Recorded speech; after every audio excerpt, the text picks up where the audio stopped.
Hello, welcome to another special coverage of the COVID-19 pandemic. My name is Vivian Kai Loko. In a bit, we'll bring you up to date on the latest on this pandemic. We'll not just look at Ghana, we'll look at other countries as well. And in Ghana, we'll tell you all you need to know on the latest on this pandemic. My name is Vivian Kai Loko. Stay with us, we'll be right back.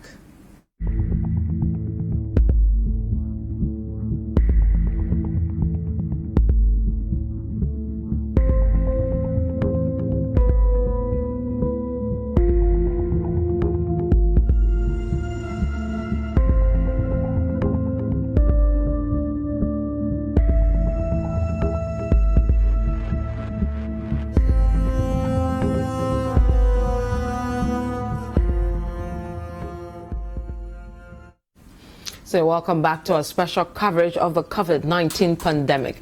My name is Vivian Kai Loko. Let me introduce to you the gentleman I'll be having today's discussion with. I have Godfred Akoto-Boafo. He's with the Citi Breakfast Show on radio. He comes on every day from 6:30 to 10 o'clock, and he's also the head of current affairs here at Citi FM and Citi TV. Godfred, Vivian, welcome. It's always a pleasure sitting with you. Oh, and belated happy birthday. Thank you. I had a good one. Great. And then we have Kojo Akoto-Boafo. He's also on the breakfast show every day from 6:30 to 10 in the morning, and he's also the head of new media and research here at Citi FM and Citi TV. Kojo, Imamu Akwaba. Yeah, Obumu or Himaba. That's the Bono one, right? No. Hey. Okay, gentlemen, welcome. This one's here. I'll be as more I'm just saying, I respond with all the respect. Is that Ashanti tree daughter or of a queen, tree? So princess. Okay, it's princess. Well, how do you say princess again? I said yeah, Obumu or Himaba. Oh, okay. Yeah. Okay. So I'll try. Okay, gentlemen, welcome. Thank you. Yeah. Let's start globally, then we'll trickle down to Ghana. So, Godfred, give us a beautiful picture of what is happening. Okay, so don't give us too many sad stories. Do a quick run over of the numbers, and then I'll go into some of the new things that globally. 3.6 million total confirmed cases globally. Global deaths also stand at 258,160 deaths. That is the global deaths for now. Now, global recovered stands at 1,210,066 persons. Okay. So that is the picture. On the U.S. side specifically, they have a total case count of 1,206,323. Okay, so still the highest yes. cases. Okay. And they have recorded, and now the U.S. have their own tabs, so they have 25,124 deaths with 58,950 recovered. Okay. Now, if we go to the United Kingdom, and now the United Kingdom's numbers are going high, they have a total case count of 196,243 confirmed cases. That is for the United Kingdom. So they have the highest in Europe now? Yes, at the moment. And then let me take you to France and Italy. They have 213,000, this is Italy, 213,013 cases, with their deaths standing at 29,315, and their recoveries standing at 85,231. So those are the case counts there. Then let me just give you some of the interesting stories. We'll do a mixed match of that. We'll do Africa, we'll do Europe, and then we'll do America. As well, this is America because of the numbers. They are standing alone in that regard. Okay, let me start from Africa, where Somalia at the moment stands a severe risk of being overwhelmed by the coronavirus. This is because there's been a spike in cases there, and as we already know, Somalia has been struggling with so many things. And so because of the lack of infrastructure generally in the country, it has put them at risk. But what are their numbers? Well, so I will try, and Somalia's numbers are at 835 right now, 835. But there are fears that with almost 5 million people on humanitarian aid in that country, if the spike continues, it could get worse in Somalia. So that is what they are doing. Well, in Liberia, there was drama on radio in Liberia's capital this morning. Okay. Yes, over public concerns that President George Weah had neither gone into isolation nor tested for coronavirus after his information minister got the disease. And so the people are, demanding that he either test or isolate. They expected the president to self-isolate or to get tested, and then the results made public. Yeah. But they haven't heard anything, and so they are raising questions about that particular incident. Now, if you also go to the AU, where a former Kenyan Prime Minister, Raila Odinga, is saying that COVID is like World War III without bombs. And it is having a severe impact. And the quote attributed to him says that even in the Second World War, we did not have the extent of casualty that we have witnessed within a short period of time. So that is what has come out from that one. Let's do a bit of the global now. And let me just give you one more story. In northern Nigeria, the Nigerian Medical Association says that one doctor has died after testing positive for coronavirus. So that is some sad news. Sad news. Babajide Sanwo-Olu, who runs Lagos, made some comments about testing. Ghana's testing. Yes, okay, he made a whole lot of allegations against our test. I'll leave that to Kojo. But let's do global now from Africa. Let's do a bit of Europe, and let's do UK. And according to in the UK, British Prime Minister Boris Johnson says he agrees with Professor Niall Ferguson, who is one of his chief advisors, to step back from his role as a leading government advisor after he broke lockdown rules. Yes. So yes. He is stepping back because if you're supposed to be advising on lockdown, and we see you all kinds of places. And that was the major story on almost every newspaper or news portal in the UK today. Yeah. Now, for football fans, and there are a lot of them, people have been asking for football. Football is back soon, not yet, soon, in one country, Germany. And the Germans have looked at their numbers, and the Prime Minister this morning said, you can go ahead and play, but under very, very, very strict. So they will be allowed to go to the stadium? Nobody's going to the stadium. So they'll watch from home? You watch from home, but the games will be played. Okay, and even with the players, every team is supposed to undergo testing every 2 days. Everybody's supposed to wash their own jerseys at home. They are reducing all levels of interactions. A specific number of persons are supposed to be at the stadium, supposed to be seated at a certain distance. And if you don't have business, so basically, the way they've worked it out, roughly 300 people per game will work throughout the stadium, to make sure that games are brought live. So that is and one of the Koreas, South or they've started football and baseball as well. South Korea is doing that. They're also doing it within a certain protocol. So a lot of people are happy, and that's because Angela Merkel made a certain statement which is interesting, and she says that we can afford a bit of courage. We have to watch that this thing does not slip out of our hands too. So we can go ahead and do this, but we'll see how that goes. And Belgium is also easing social gathering rules. Before you go on that, one of your sportsmen was also fined for flouting the... Yes, Salomon Kalou in Germany. He did a Facebook Live when he was supposed to be doing the testing, and he was touching people, doing all kinds of reckless things. So he has been suspended for that one, which is a very good thing. Belgium also struggled, but now they are also opening up a bit. Let's do the US now, and then I'll hand over to Kojo. Well, in the US, 100 new ambulances have been added. Everybody needs an ambulance these days, so they have brought in 100 new, especially for the state of New York.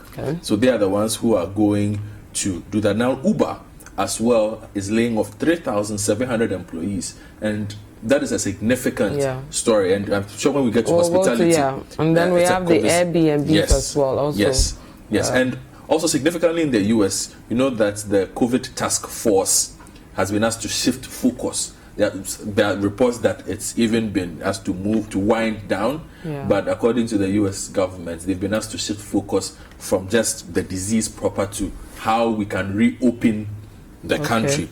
So there's a new theme in place, and Donald Trump, as usual, has been using Twitter to send his message across on that particular matter. So, Vivian, this is where we are. Interesting stories around COVID. Yes, on the COVID scale, but some of the numbers when it comes to money that has been lost, Vivian, astounding. I will try and give you some of those. Now, they are saying that globally, farmers are waiting to get almost $19 billion in aid to be able to do some of the things that they will do. Now, also, American private sector is saying that their payrolls fell by 20 million jobs just last month. Wow. So, sad one. We'll quickly also at a point look at our agri sector with regards to this COVID matter. But Kojo, before you go to anything, tell us about this Nigeria thing. Well, Babajide Sangolu, did I mention the name right? He was on the BBC for an interview, and basically in the interview, he's the Lagos State governor. He said that Ghana is running a lot of tests because we are running the rapid tests, and for them they are doing a better test in Lagos, and so their tests return better results, and our tests are not really as accurate as they should be. So he said this on the BBC yesterday on the Focus on Africa program, and basically they were talking about the health sector in Nigeria and Lagos and how it lacked investment.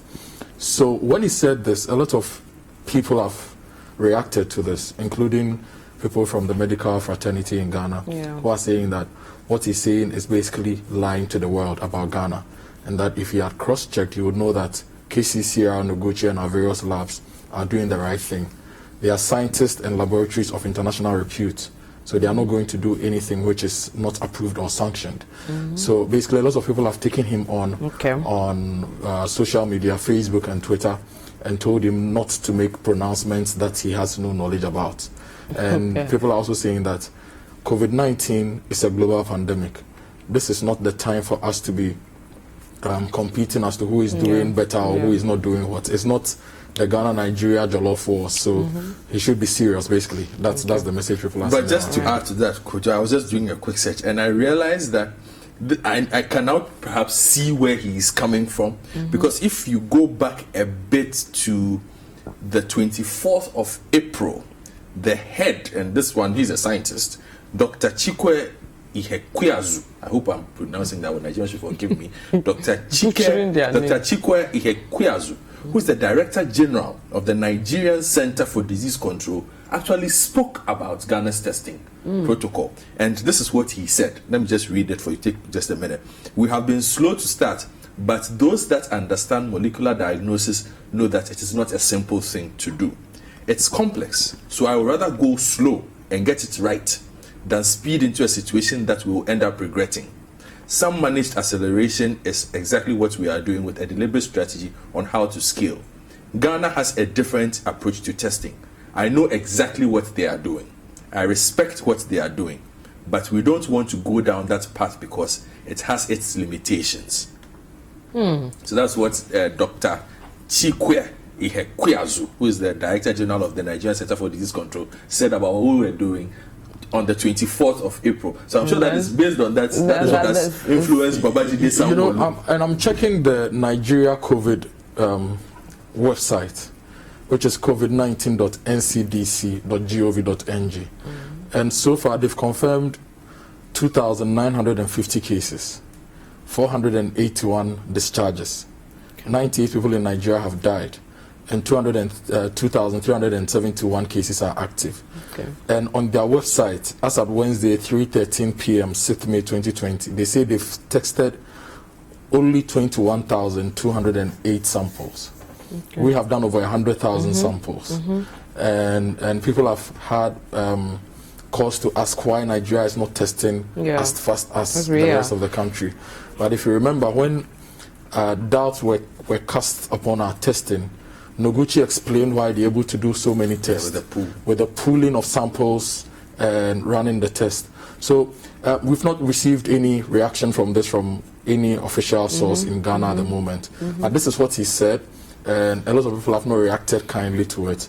that he should have said that on the BBC, and that the BBC should probably have also done some fact-checking. Okay. That's what people are saying. All right, let's come to Ghana. I think we can move to Ghana and look at the latest with Ghana. Could you? Yes, so the case count in Ghana at the moment is what we received 2 days ago, 2,719 confirmed cases, 294 recoveries, 18 people have died, and we have 2,407 active cases. If you check the regional breakdown, the Greater Accra region is leading with 2,332 cases, Ashanti region 124, Eastern 94, Central 38, Volta 30, and the rest continue. Savannah, Bono, East and Hafo have not recorded any cases so far. So this is the general outlook on the Ghana case. Now, I want us to go to the 15th of March 2020 to visit some of the earlier statements and some of the earlier releases on COVID-19 in Ghana. I want to do this because we've seen a release from the Ashanti region which suggests that there are new cases in Obuasi municipality. And some people, and Obuasi is one of the municipalities with a lot of cases. We'll look at Ashanti proper. And some people do not understand why this is happening. Now, on the 15th of March, Dr. Bedusa Akodie spoke about COVID-19 and the outbreak in Ghana. 151 contacts traced to 4 cases so far. And if you remember, when the first 2 cases were announced in Ghana, one was in Accra, one was a man in Obuasi who had traveled to the UK and returned on the 4th of March. And because of that, they did contact tracing in Obuasi. They took samples and took to KCCR. So if you look at the fact that the first 2 cases on record in Ghana, one was in Obuasi and one was in Ghana, and the person traveled to Obuasi in Accra and came into contact with other people, it should give you the sense of how the cases in Obuasi are what it is, and the cases in the other parts of the Ashanti region is also what it is. It's the same thing for the Greater Accra region. Ayawaso West, Ayawaso Central, Ayawaso North are the areas with the most cases. It's because of how the initial case, how it went, and then the growth of it and all that. Okay, so I think you've given. Let's then go to Ashanti proper and look at what is happening there. If we can put up the graph on the Ashanti case, and then we'll start taking it from there. So from what we have, how many cases do we have now in the Ashanti region? You can give us by dates based on what we have. Okay, so from what is published, I think it's fair to start from what is published on the Ghana Health Service website. Okay. Now, on the Ghana Health Service website, we have 124 cases in the Ashanti region, and this was the update as of the 2nd of May 2020. But if you look at the COVID-19 update from the Ashanti region, which is dated the 6th of May, which is today. 5th, yesterday. Yes, yesterday. Okay. The total number of cases is 163 in the Ashanti region. On the Ghana Health Service website, last update was the 2nd of this month, and they had 124 cases. 5 people have died in the Ashanti region, 37 recoveries in the Ashanti region, 3 admissions, and 118 are having home-based care. And they've given us a breakdown of the cases as to when they started recording the cases in the Ashanti region, and their own kind of curve based on the dates the samples were taken and the confirmations were done. So this is what is coming from the Ashanti region. And it's also interesting, 56% of the cases in the Ashanti region are male, 44% are female. And if you look at the age distribution, something interesting is happening there. People between the ages of 20 and 60 are the highest when it comes to the number of cases. They've had people 80 plus in the Ashanti region who have been confirmed positive. 2 people so far. 2 people, and one of them and then died. 1, 3 people aged between 70 and 79. One got COVID-19. died. 1 has died. 15 people between 60 and 69. 1 person from that group has died. And 50 and 59. 1 person has died. And below 19, 11 people, 1 has died. So if you look at the mortality trends in the Ashanti region, the very active people or youthful people who have COVID-19 are still safe, if I can put it that way. They've not died. But the older people from 50 to 80 plus have seen the most mortality. And those below 19 also have one mortality there. So that's quite interesting how the cases have been. And if you check the samples taken by the district so far, Kumasi Metropolis is leading, and Obuasi is number 2, Asokwa number 3, Atwima Kwaoma number 4, Bosomtwi number 5, Kwabri East number 6, Ejoso, and then Asante Achim South. So this is the general overview of cases from the Ashanti region. But the most important thing is the number of cases in Obuasi itself, 47. Wow, so high. Yes, Obuasi is leading 47, because the first 2 cases recorded in Ghana, one was in Obuasi, one was here. And it's telling us that maybe when the first case came, we didn't do the containment early. So it resulted in a spread in Obuasi. That's the initial inference you can make from these figures we are seeing. So 47 people in Obuasi. There was a report, yes, there was a release yesterday. There was the one person and the wife had gotten it from the goldfield. That is not Obuasi, that's Takwa. Okay. That is Takwa. And the Takwa case, I'm very familiar with the case.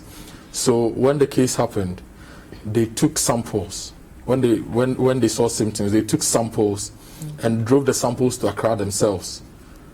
So Goldfields and a medical officer from the district brought the samples to Noguchi to be tested, so they could know early to contain the situation. So once they got their results in 24 hours, they deployed the other protocol by contact tracing and trying to manage the case in Takwa. So in Kumasi, in the Ashanti region as we speak, Obuasi is number 1. Kwabri East is number 2. Why do we have high numbers there as well? Do we know? But for Obuasi, we know what it is. Kwabri is close to Ashanti region. It's close to the center, basically. So if you look at Kumasi, inner Kumasi, Kwabri is part of the districts in the greater Kumasi metropolitan area, basically.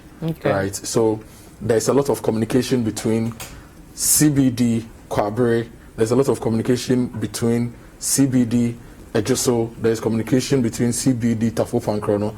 So it's really not an area you'd say is isolated from Kumasi. It's all part of the center. So it could explain why the cases are that way. So I am looking at Kwabri now, and it shares common boundaries with Setre South to the north, Kumasi metropolitan area to the south, Ejoso to the southeast, Atwima Wabieja municipal to the west, and then Ofinsu municipal to the west. So it's quite central.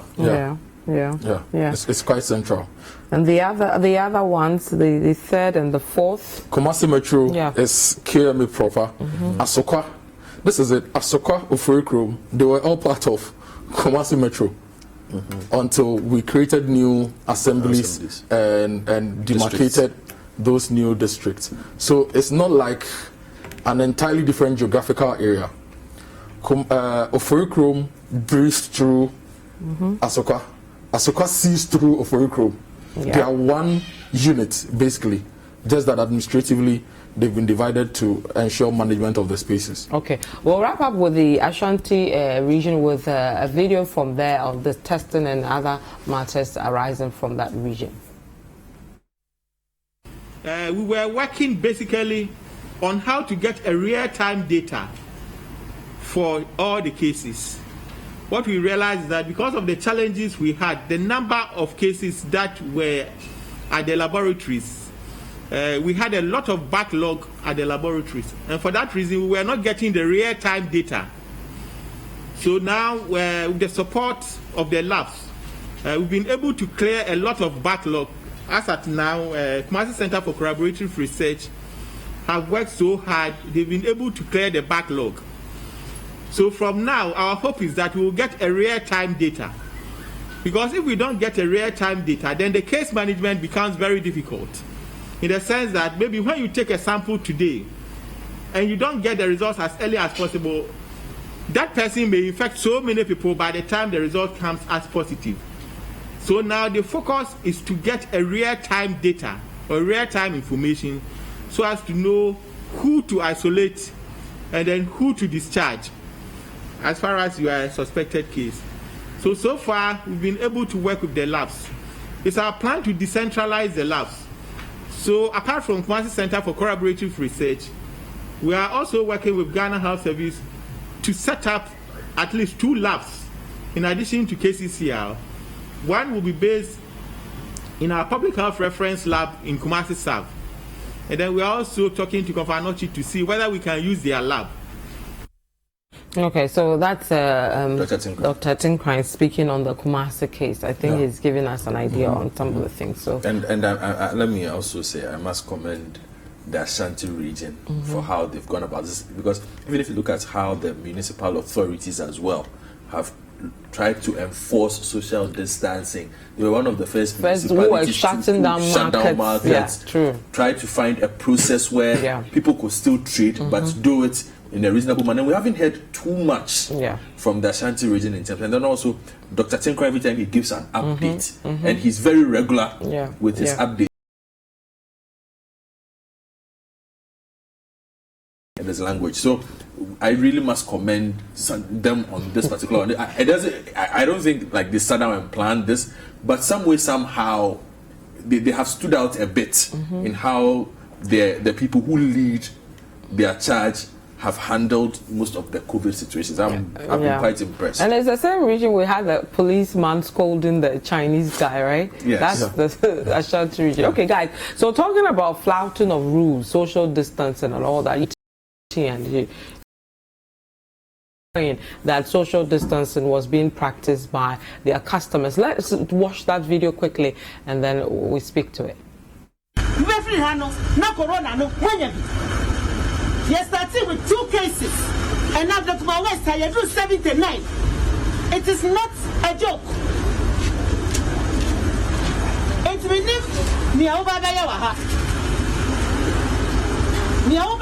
And who he has said one crown now, that's what I want to find out.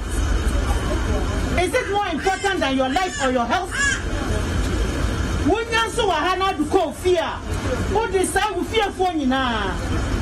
Obi ane ne betina kamu, obi ane ne buya juma, obi ane ne bekasa, ubetimi di asai no. Dawro ya bo no. Wonte ye. Anti afo no wan. Woni mani dawa.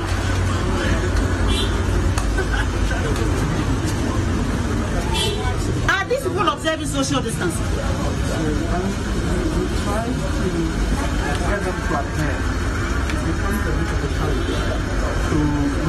So you leave them so that they congregate here and possibly infect each other. Because when you try to enforce it, it became difficult. So you abandoned it. A reputable company like MTN, you may enforce it inside your yard, but they're sitting here in a crowd. By the time they leave here and come inside, do you know whether they would have contracted the disease or infected somebody? So that's the Minister of Communications, Esla Kufo, clearly not happy. What was going on? Yeah, it's in her constituency. Yeah. So she, for those who know that area well, the building is about 100 meters from her office. Okay. So I'm sure she was on her way to the office. And it's funny because it's right in the middle of buildings that have 2 MPP heavyweights. On the left, directly across them, on the left is Lord Komi's office. Oh. On the right is Esla's office. So I'm sure she was on her way to office when she stopped and saw this. But it was disappointing to see. And again, goes to the points we've been making. How do we improve the education if a company at that level, let's not joke, let's not kid ourselves. We can't really excuse them and say they didn't know what to do. Okay, the officers in the branch, the Dansoman branch, obviously must have been told that we are doing social distancing. The social distancing doesn't happen only inside the office proper. It must happen outside. And this was the complaint, if you remember, when the NIA brought about the excuse that we are practicing social distancing. Inside, but you do it inside and outside, people are still doing, and that was what we saw yesterday. And that is why this morning, for instance, I also appreciate what Bernard said when he said, look, the message, you could hear the frustration in Esla as well. Yeah. Perhaps we need to fine-tune the message a bit. And I live in that part of town, and I've told you this on this program before. In that part of town, people think the COVID does not exist. So how do we deal with this I'm not kidding about this. They want to see where we live. People simply the face mask. Oh, if it's simply because you'll be inconvenienced by a policeman. But as to whether they think they'll actually get the disease, you think it's far from them. It's a lot of people in that part of town seem to think it's far from them, and these are people including myself and others. You know, like I'm just saying. I'm not saying I don't believe it, but at our level, I'm talking to somebody who I would expect to know better, and he's like, oh, Charlie, this thing there be some way, some way. You know, that is how we are operating there. And that's why I said what Ablekuma now has 79 from 2 started with 2. Yes, if you do the last time we checked, after the 21st of April, it was 24. The whole Ablekuma, the West Central, whatever, and combined. it's moved to 79. 79 using her numbers. And she's the member of parliament, so she will know. Yes, I'm not sure she was making up numbers. Okay, so we need to address these issues, and the fact that it happened at the office of a company like that should tell us that we have a lot more work to do. Because if it can happen there, then how much more Banchekoba Enterprise when they are doing their thing? Well, I believe the officer was saying that they tried to, enforce it, but it didn't work, which is something we are hearing a lot but that's all a pure over. Excuse. You've opened your office. It's an excuse we should not take, Vivian. You've opened the office to conduct business, to provide service for people. If you tell the people, if you don't sit properly, we won't provide the service. You don't think they'll sit down properly? Or your man at the gate, you cannot tell the person, make sure that this person sits here, that person sits here, that person sits here. They could have done better. I'm happy she shut it down. I am completely happy she shut it down. Next time they will learn their lessons. And the people in Ablekuma, I'm appealing. Charlie, we need to do better.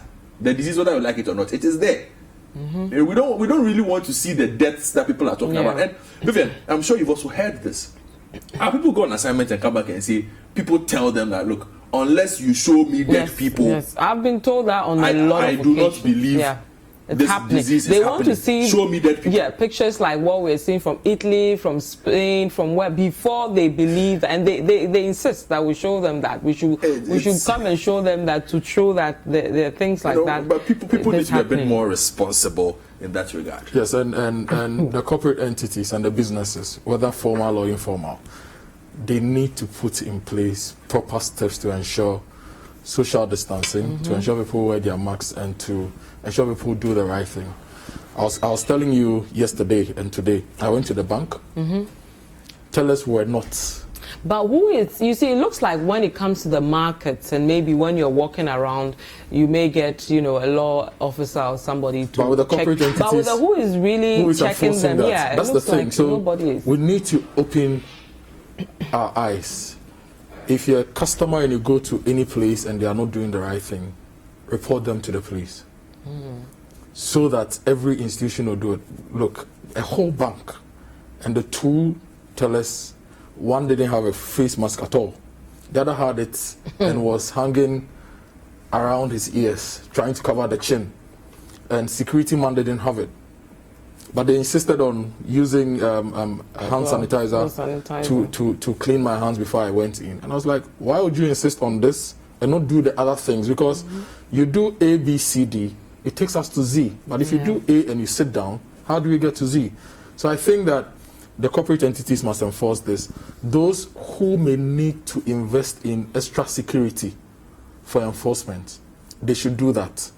Those, if it means talking to your local police station to dispatch 1 or 2 policemen, if it's possible, you should do that. If it means getting private security to come to your premises to ensure social distancing, you should do that. Because if you don't do that, you're putting your business at risk and you're putting yourself at risk.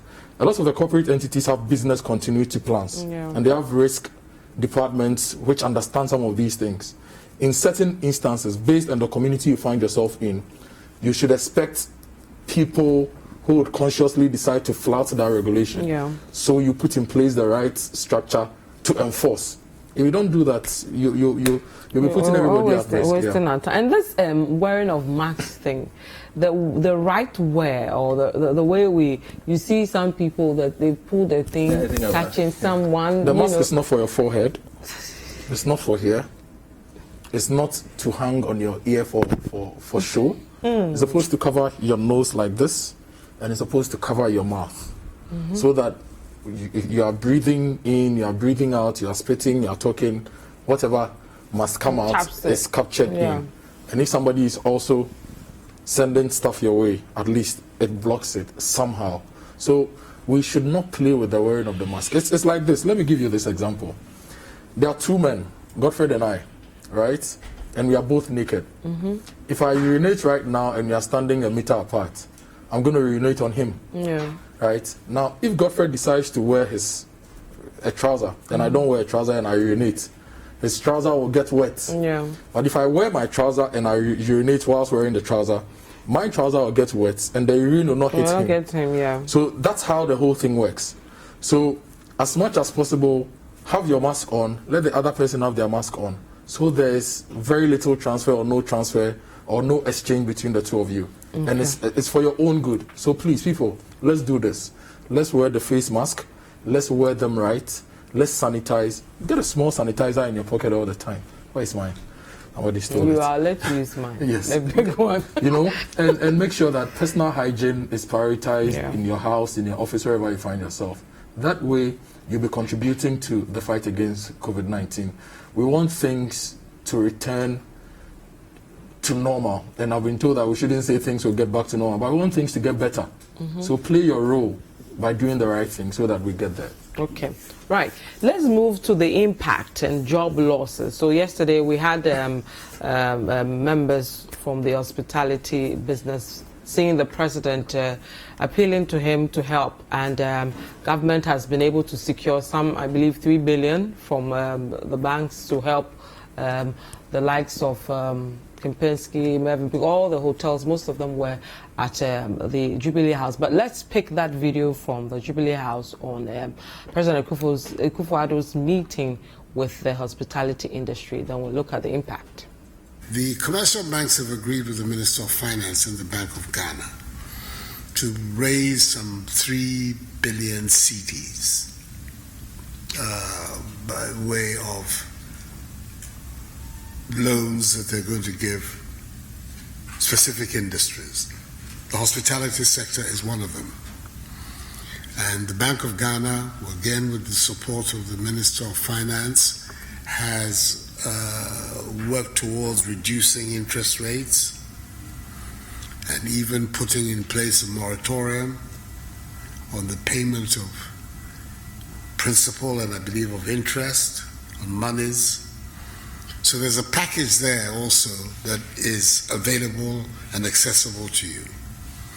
There's a subsequent package that is also being currently negotiated between the ministry and the Bank of Ghana for a much larger sum of money to be pumped into the economy to support and empower the more productive sectors of the economy. And once again, the hospitality sector is one of it.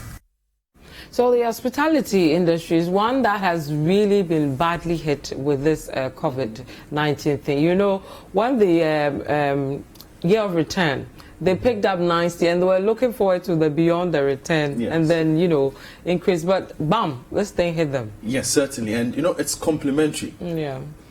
Aviation's fall has hit tourism, which has hit hospitality. And the three of them are down completely. If there's a sector that is heavily hit, you know, a lot of sectors are struggling. But as my good friend Kwabena Kwatin spoke today, without a guest, there's no hotel. No, at all. And we have major hotels now that are down to single room occupancy. Some are doing 9. A hotel that has room for 150 or 200 has 200 rooms, has only 9 people. That's being lucky. The last time you interviewed the Kempinski CEO, he spoke to you that out of a staff of about 300, about 80% or more had gone home. Yeah, they have not been sacked. That's something that they said stay at home because they can't now. afford to maintain them now. Because you see, even if the building is empty, you have to maintain the building. You have a swimming pool you must maintain. You have an elevator you must maintain. You have ventilation. And everything. You must. Your lawns have. You can't allow weeds to grow. No. So somebody has to come and do all those things. So you are paying money whilst there's no revenue coming in.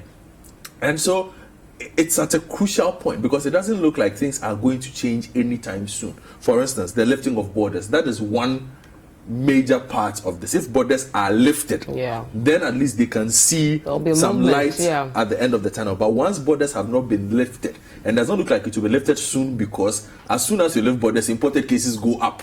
Nobody wants to try that at the moment. So for them, you look at a situation where they are looking at perhaps maybe up until September. And could you say something in the morning which is important? They need information to plan.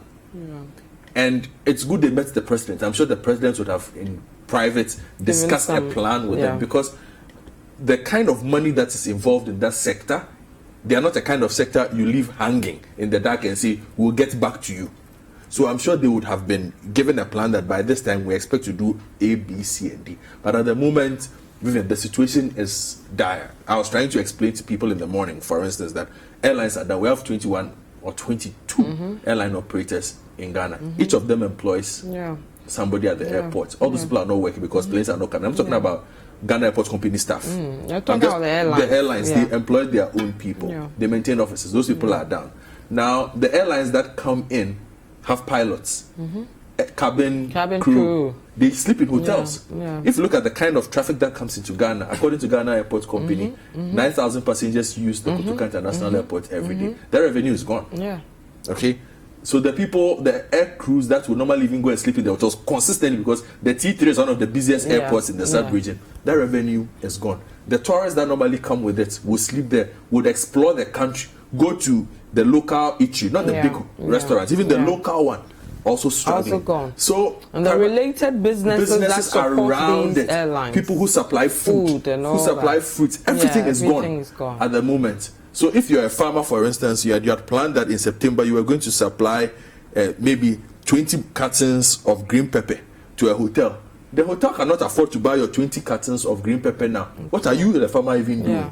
So it's a huge dent in our economy at the moment, and I'm glad the president has shown interest in providing some support, but they need more. They need more. The hospitality industry, look, travel and tours, hotels, guest houses, restaurants, eateries, and the related value chain, they are all suffering. Let's put some figures in perspective. Last year, March, April, May, the number of people who went through Kotoka International Airport in and out was around 450,000. Okay. Now let's even assume that 1% of them will patronize a hotel service in the country. That is 4,600 people wiped off, because there is no activity like that. If you look at domestic, people moving from Accra to Kumasi for funerals, because weekends, Thursday, Friday, Saturday, Sunday, those are the big peak times for the domestic airlines. Sometimes you may not even get a flight. And when people go, they live in hotels. People transiting from Kumasi to the north and various places. So if you look at the hospitality space and you expand even into the pubs and all those other joints, they've really been hit. And the thing is, all of them employ different types of people. All of them ensure that people earn a living. And without business, they still have some fixed costs that they need to take care of. Maintenance costs. If you are to take it from airlines all the way to the eateries, if you have a plane and you park the plane for 2 months, you should be checking the plane regularly. Maintenance. It's just like your car. If you park your car for a week, you have to start it somehow, so you have to keep some stuff at post, and you have to take care of them. The staff who we've let go, there are some companies that are still taking care of their staff. That is extra cost. So at this particular point, they need help. And the thing is, if your hospitality industry is booming, and if your hospitality industry is positioned very well, it adds to your economy. There's the meetings, conference, and whatever economy, the MICE economy. And Ghana has been working very hard to attract a lot of international conferences and all that. That brings in a lot of money. So we need to find a way of saving that industry so that post-COVID, the returns that they used to give the economy, they can give the economy. Employing people, keeping certain value chains running, and making sure that we have the spaces to do the things that we want to do. We really need to pay attention. And there are thousands of them. Thousands. Look, the association we've been talking to has just about 90 staff, right? Yeah. That's just an association. But if you look at the institutions registered by the Tourism Authority in that particular regard, hotels, guest house, eateries, events, businesses, thousands and thousands of them. Look, you run an events business and there are no weddings, no funerals, no conferences. Who is renting your lights? Who is renting your sound? Who is renting your chairs? Who is renting this? Who is renting that? So people have been at home for 2 months without any activity. And they are asking the president to do certain simple things that they believe will help them, like to scrap the 1% tourism levy. Initially, when the lockdown began, they asked that water and electricity bills be reduced for them. But the president has done it across board, so that is one angle of their request. Problem sorted. For them. They wanted Senate to assist in paying their staff. That Senate conversation has not really been hard. Everybody wants to have, because it affects everybody who's employing somebody. It's not really been hard. And they are asking that import duties post-COVID be lifted on their inputs that they bring in till the 31st of December 2020. That is also something that the president has been asked to consider. So there's a lot of things they are asking for. And if you look at the picture that their industry, if you look at the bigger picture and what they are going through, they really need assistance to survive. If not, a lot of them may collapse. And the collapse will also result in people losing their jobs. So it's the unemployment, it looks like the numbers will be crazy, not just in Ghana, everywhere else. Everywhere else they can track. That's the difference. Everywhere else, at the end, they will tell you how many. I just told you that the US says 20.2 million jobs in the private sector have been lost because they can count it, every single one of those jobs. Okay? We can only assume here, which is the problem. We don't really have. Exactly, and it would have been so important at this point because then you would know how to allocate the resources that we have, because we don't have infinite resources. Okay, we have a certain amount of money to give to help these sectors, but if we had these numbers, we would know what to do. So here we are. And elsewhere we are seeing the likes of Airbnb and Uber also. Airbnb falls under the hospitality umbrella. You know, so again, it's not surprising because globally nobody is traveling. So revenues will drop significantly for a company like Airbnb. These are testing times for all of these, you know, companies that disrupted the regular flow of business, because they also now have to adjust and find new models. Perhaps through this more innovation will come. But at the moment, once people are not moving from point A to point B, even internally, you see, because even the hospitality also is not just about being able to move. Let me put it this way. It's also about letting the person who is moving feel that when he or she comes to your facility, it's safe. It's safe. That's the thing. Nobody wants to go to a hotel now, especially with this. That's what it is. Until that image of fear safety, and everything is cleared. It's cleared. Nobody's moving. Are you going to sleep in the hotel? No, I'm scared. Actually, nobody wants to move. That is the reality. Okay, let me take a few messages. This one from Fosti in Takwa. She wants to know what's keeping the FDA from approving the Kenus test. She believes it's been too long, and the FDA is delaying in approving their test kits. The KNUST test kits. Yes. Well, they have to go through a process. Yes. In fact, tonight, Bernard will be interviewing the FDA bosses on the panel for the point of view, and I'm sure those are some of the things that will come up in the discussion. Okay. And, so we'll have and on the verification issue, see, when they say quick verification, people perhaps will think, 24 hours, FDA will look at it. But if you had looked at the process as I explained it to you last week, for it to be considered, there must be independent assessment, not just by your FDA. Okay. You must send the product to other labs or other research centers to verify. So they can't do it alone. Because the product might not be used in your country alone. So if it is only your FDA that has tested it, what about Nigeria's FDA? What about US? What about this? So you send it around a bit. I'm sure they will see it through. Okay. This one from BB in North Kaneshi. Why are we complaining about the people's behavior? We keep stressing that mortality rate is very low. Majority of cases are asymptomatic or mild with very few critical. So it's normal if the people feel that after all, COVID-19 is not that dangerous and they can continue to live their lives as they used to. It's just a rational response to the info. That is one of the issues that, like yesterday, the health minister was really harping on the fact that we need to observe the protocols. And then next minute you hear another person making it sound as though, well, we are winning the fight. So you understand. Yeah. But we should also not forget that the virus mutates. So people may be asymptomatic, people may not be dying from the COVID-19, but the virus is mutating. When it gets into my body as a host, based on the circumstances within my body, it may mutate. And when it mutates and it spreads from me to another person, it may continue its mutation. Yeah. So until we clear the system of the virus, we cannot say we are really out of the woods. Everybody must do what they have to do to ensure that we win this. Because the more it's prevalent in the system and the more it mutates, the more the more stressed our system will be, because also be changing your treatment protocols. Whatever vaccine you are looking for, you should also be chasing it. So we should really prevent the spread, so that those who have it, we deal with them, treat them, and clear it from our system.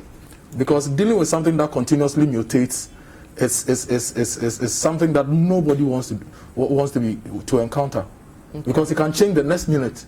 So let's not let people relax. Let's not make people feel that we've won this. We've not won it. There are over 2,000 active cases in the system. There are people who may have it that we've not traced and tested.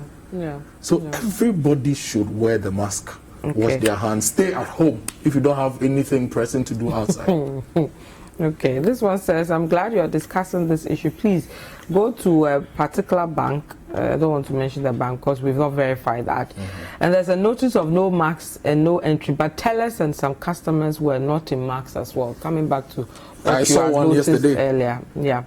And then Bright again says the education is not working just because the people leading it don't understand health communication. Ministry of Information should understand that health education is a special area and people in the health sector know how to do it best. Even okay, I think you've made your point about who should be communicating. Yeah, we've heard about that. Apparently there's a health promotion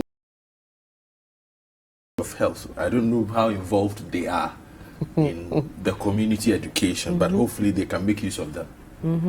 Okay, so those are some of your messages. Okay, so wrap up with a video from the IGP trying to, tell the policemen and women that they will do their best to protect them in this trying time. So let's take that quick video and then we'll wrap up.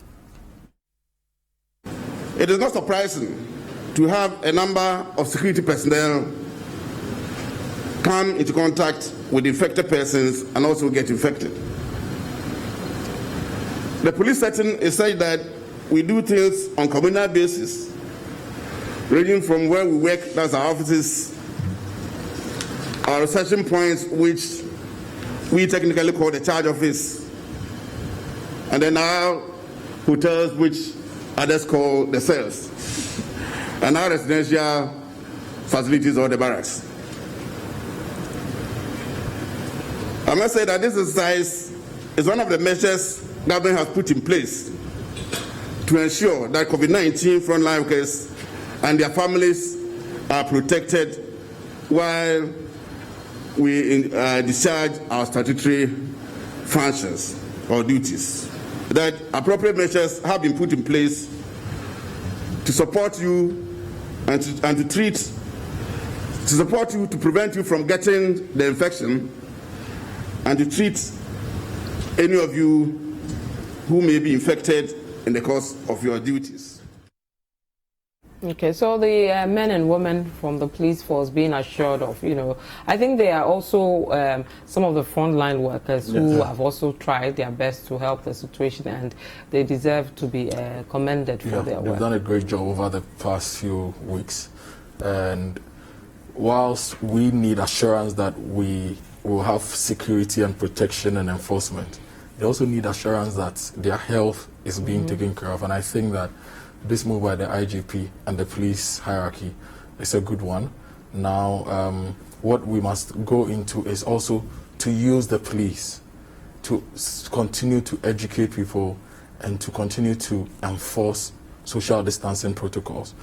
Every policeman should still know that, or policewoman should still know that they are, frontline workers. Even though we do not have the lockdown and we do not have the barriers, wherever they go, if they see anybody breaking the protocols, they should immediately educate and enforce, so that we can win this. Okay, because you're fine. You're fine now, and then we wrap up. Mask no way.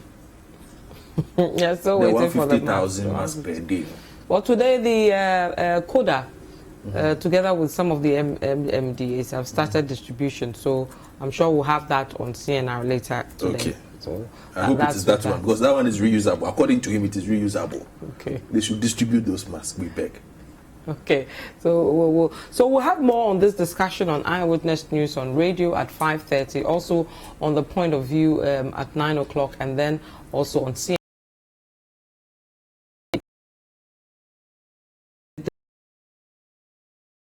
And also Kojo Akoto Wating. My name is Vivian Kai Local. Goodbye.